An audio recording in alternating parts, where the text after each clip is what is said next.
There's no future in such a rundown old factory like this. It's a good opportunity to cut off the loan altogether. When I, who took over the management of the factory from my father, approached the bank to discuss financing for new equipment, my classmate, who was in charge of a loan, suddenly cut off the funding. My classmate has always looked down on me as a dull and uncool guy ever since we were kids. Their love for flashy things and choosing everything based on looks hasn't changed over time. Sure, our factory's exterior and equipment are old, and it might not meet their standards, but on what basis do they say there's no future?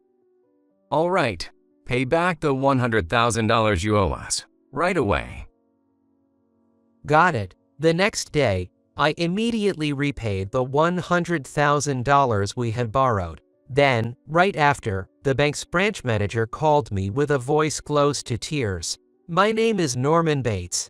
I manage the factory I inherited from my father and make a living from it. My family consists of my wife and one daughter. My wife Olivia and I were originally working as employees for the same company, and even after getting married and having children, we had planned on building our home in that area. But one day, my father, who ran a factory back home, fell ill, leading to surgery and hospitalization, causing a bit of a stir. The surgery was successful, and he recovered enough to resume his daily life without any issues, but he couldn't continue managing his family's factory, with about 30 employees to think about and no other relatives or siblings to turn to.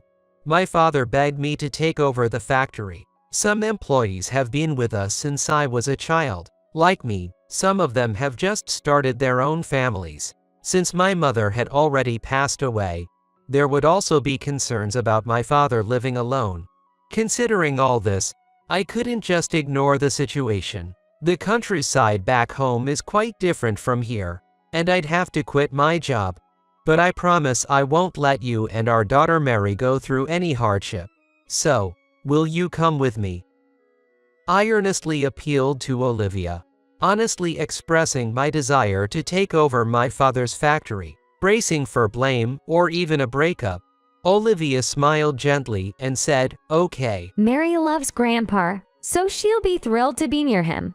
And I believe in you, Norman. You can do it. Determined to live up to Olivia's consideration, I began relearning how to manage a factory with all my might.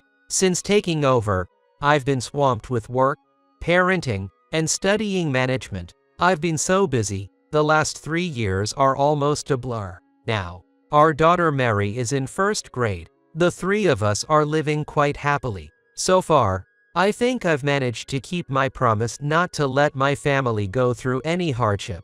Norman, can we talk in the office after the morning assembly?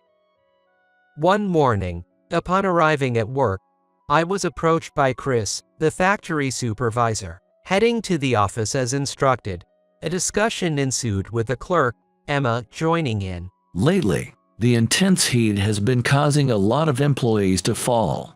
I myself feel like I'm about to pass out when I'm on the floor for too long. Especially concerned about the older employees. Not just heat stroke measures, but it might be good to update our equipment and machinery for better efficiency.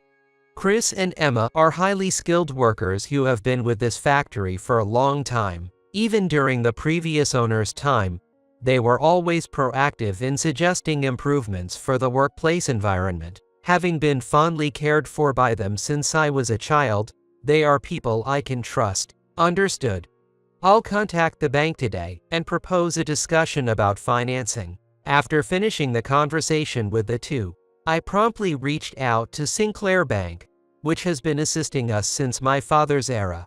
Upon requesting a loan, I was told that a bank representative would visit us tomorrow. I heard that the bank loan officer who had dealt with my father is retiring at the end of this year, and now someone else has taken over the account.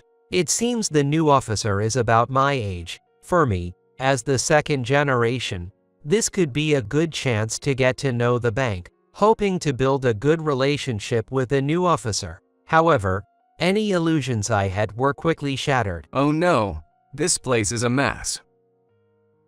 The new officer, Jake blurted out as his first words. This Jake turned out to be a classmate of mine. Surprised to find out he had returned to our hometown after going off to a prestigious university in the city. Jake was known among our classmates as someone who easily hurts others, and I've had no good impressions of him since high school. Fond of flashy things and judging everything by its appearance, I, not being flashy, often found myself unjustly criticized by him. He hasn't changed a bit since back then. Despite my unease, I led him to the reception room and began our discussion. With the aging of our equipment, it's starting to interfere with our employees' work, so we're looking to update some of our facilities.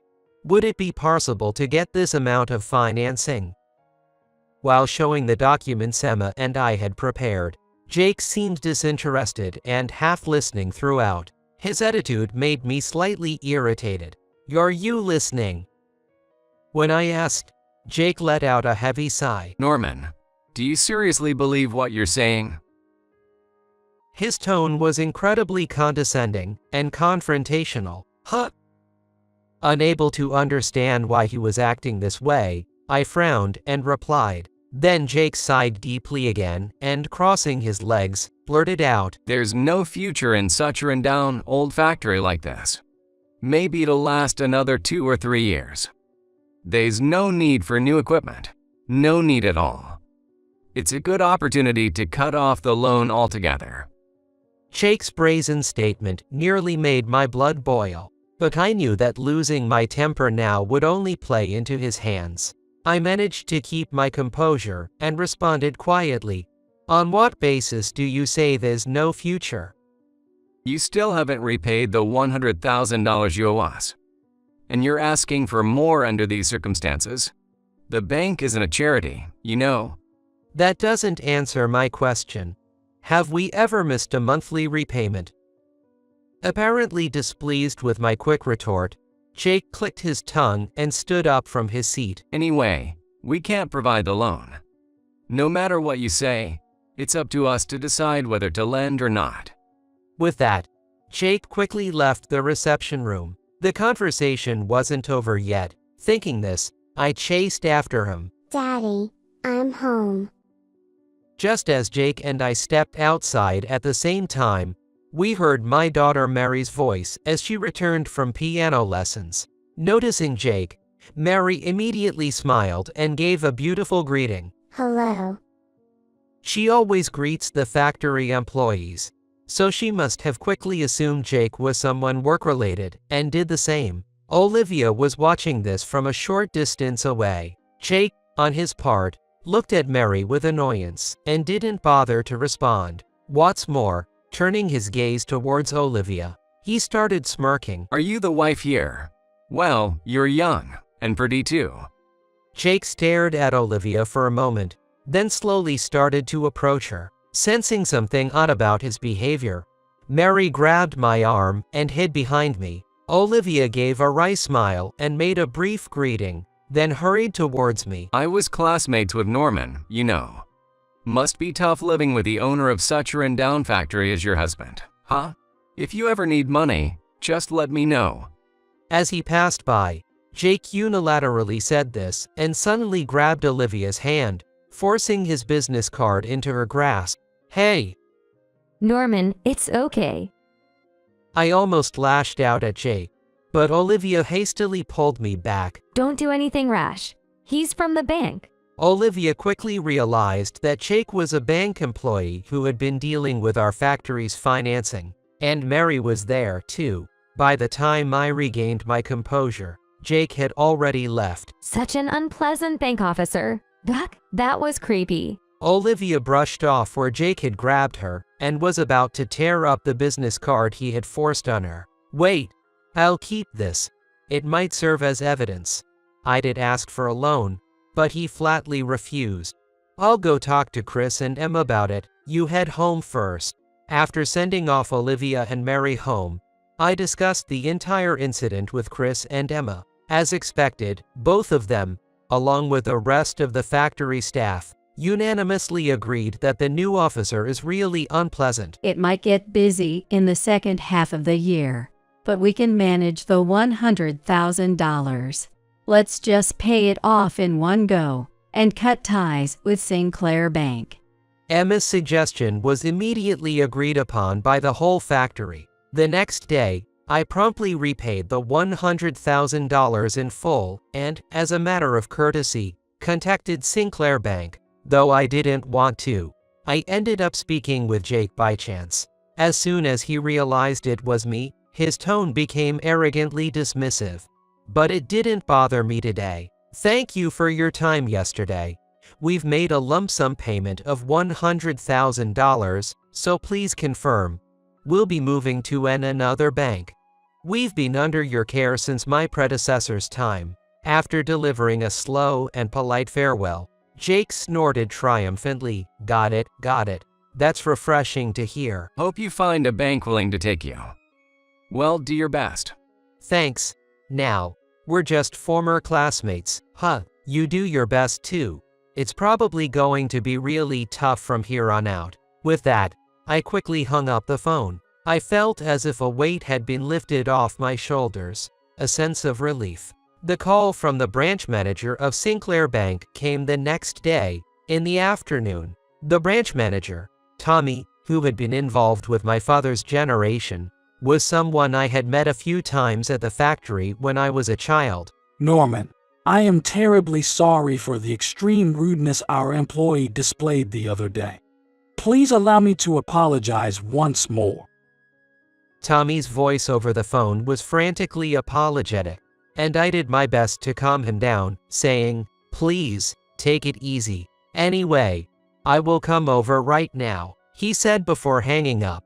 I was about to head to the bank, leaving the rest to Chris, when Olivia approached me. I have something to say too, so I'm coming. Olivia, who usually stays out of work matters, looked unusually serious. She hadn't said much since Jake forcibly gave her his business card, but it seemed she had been quite upset since that incident. When Olivia and I arrived at Sinclair Bank, Tommy was anxiously waiting near the entrance.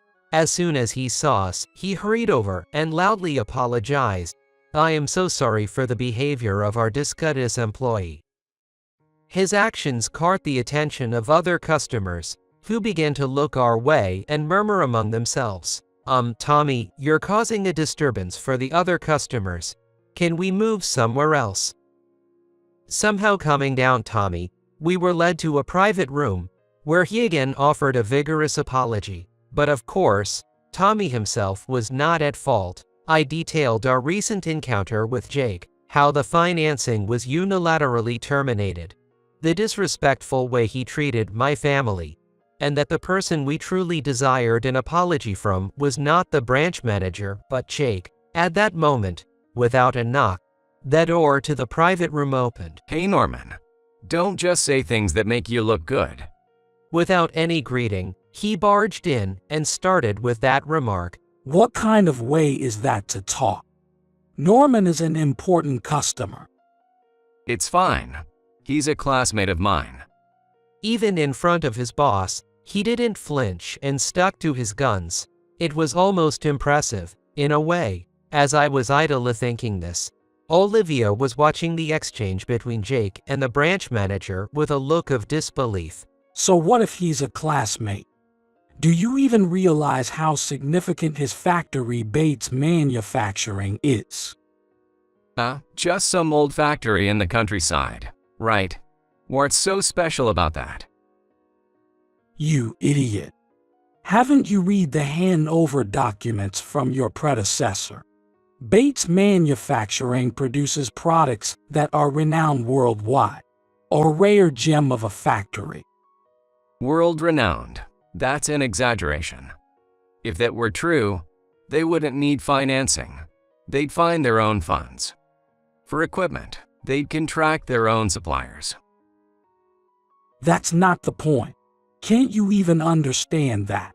Are you really a graduate of an elite university? Or is that a false claim?" Unable to watch their back and forth any longer, I finally interjected, not as a business associate, but as a classmate. What's that supposed to mean? Deciding whether to lend or not is up to us. You might think you're in a position to choose, but just as you have the right to choose, we have the right to choose too. Jake, just like before, let out a deep sigh and dismissively said, "What foolishness," as he sat down on the opposite sofa. It seemed he truly didn't understand, so I decided to explain it to him from scratch, in detail. To start, the number of companies that deal with Bates Manufacturing's products is countless, from small local firms to large ones, both within and outside the county. Most of those companies, like us, trust Sinclair Bank and have their deposits there as well. All combined, they probably account for about 70% of Sinclair Bank's deposits. And now, that 70% of customers are one by one stopping their dealings with Sinclair Bank and switching to other banks. Seeing how flustered Tommy was, it was probably just like that. Given the risk of bankruptcy, his desperation to apologize was understandable. I mean, it turns out there are more places that would side with us than with you. After hearing my story, Jake was trembling with anger. However, after a while, Jake let out a snort and started making snide remarks again. Did you come all this way just to say that sarcastic remark? Our company is so great. We'll cause you to go bankrupt. Is that supposed to be a threat? What a terrible personality. Could you apologize, please? I looked straight at Jake and said that, if you think it's corruption, that's fine. More than that, you've ridiculed our factory to no end. You've been extremely rude to my wife and daughter. I didn't come here for an apology from the branch manager, but from you. The fact remains it's just an old factory that skimps on proper equipment. And I only gave your wife my business card. It was just a greeting, a gesture of goodwill. He insisted he was in the right. It seemed he was twisting the facts to his boss. Just as I was about to present the business card Olivia had given me as evidence, Olivia forcefully stepped in. Jake, thank you for your business card the other day. When you said, "Call me if you're ever short on cash," I thought it might be some kind of pickup or something. But you do this with everyone, don't you? With that, Olivia played a video on her phone she had somehow prepared. It showed Jake at a local bakery, telling the female owner, "I can't keep dealing with such a small bakery anymore." The bakery's owner is a friend of mine. I was thinking of buying some pastries on my way home from work when I happened to catch this. While saying this, Olivia turned up the volume on her phone. In the video, Jake was doing exactly what he did to Olivia, telling the bakery's owner, "Call me if you're ever short on cash," and handing her his business card. I wasn't a corporate employee for long, so I might not know much. But is this how you always greet people? Trying hard not to burst out laughing at Olivia's feigned ignorance, I managed to keep it in. No. That's none of your business. Jake's voice was weaker than before, perhaps a bit damaged by being shown up. If it's none of my business, then please don't hand me your business card. It's creepy. I may not know how important bank employees are, but I do understand that what you're doing is extremely rude. Olivia's tone was sharp, enough to make even me flinch. Jake, having no comeback, simply turned away. Seeing Jake had no intention of apologizing, I let out a small sigh. Looks like he's not interested in an apology, so let's just wrap this up. Sorry for taking up your time, Tommy. Thanks for everything you've done for us. With that, Tommy was almost prostrating himself, begging, please, anything but that. Seeing him go to such lengths, I really thought Jake was hopeless. Jake will be dismissed today, and he will take full responsibility. So, could you please reconsider? Upon hearing the word dismissed, Jake's eyes widened, and after a moment of dumbfounded silence, he literally leaped at the branch manager. Wait. Tommy, I'm so sorry. From now on, I'll make sure to judge people by looking at them from now on. So just don't fire me. Silence. Stop disgracing yourself further. Tommy shouted, nearly in tears, after addressing the bickering pair with the "I'll contact you later," which they seemed not to hear. I was exhausted. Let's go home. Yo, Olivia and I, both drained, left the bank, leaving the two behind. Later on, I had another talk with Tommy and was able to successfully secure financing. As he declared, Jake was dismissed that very day. I hesitated for a bit about whether to continue our dealings with Sinclair Bank, but decided to go on as before, accepting that responsibility had been taken. The factory's equipment and crisis were completely renewed, and the employees could now work in a more comfortable environment than ever before. It looks like we'll be able to get through the busy latter half of the year with this setup. Since then, the factory's performance has improved even further. And now we've even started selling our own brand of products. I didn't know what became of Jake after his dismissal, but according to a recent story from a local classmate, he's now working in a wooden factory in the countryside, enduring the cold and heat while doing meticulous work. If he's found honest work and is doing it earnestly, there might still be hope for him. He'll surely gain valuable experiences he could never have had while arrogantly sitting behind a bank counter. Dad, you have to come to my piano recital this time. I don't know. I'm pretty busy right now. What are you talking about, Norman, Mr. President? Leave this to us and go to Mary's recital. Thanks to you, our work environment has improved, so it's all good. Norman, you've really grown up just like your dad. We can leave this place to you with peace of mind. Chris and Emma, who had doted on me since I was little, said this with the same kind smiles. Grateful to them both, I lifted the jumping, joyous Mary into my arms and told her, I'm looking forward to it.